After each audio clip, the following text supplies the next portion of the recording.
भाई साहब की कॉन्फिडेंस तो हिली हुई है।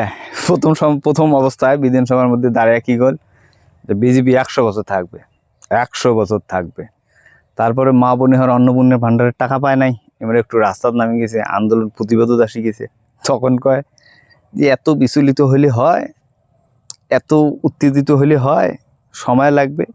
আর ওই যোগ বিয়োগ তো হবে 5 বছর পরে, 5 বছর পরে দেখা যাবে।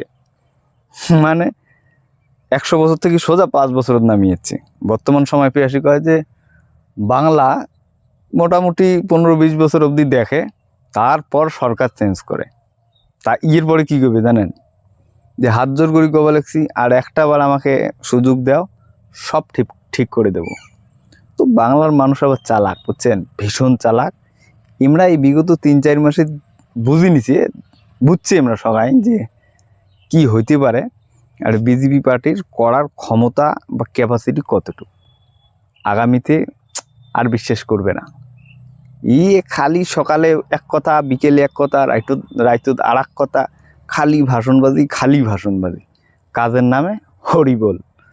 মাঝে মধ্যে আবার আসি কয় যে প্রশ্ন করার তো কেউ নাই, তো আমিই প্রশ্ন করি, আমিই উত্তর দিই। ওইটাই করতে হবে, কাজের বেলা কিছু নাই, খালি ভাষণ। 29 मिनट यार हटाओ यार, परेशान कर रखा है इन्होंने।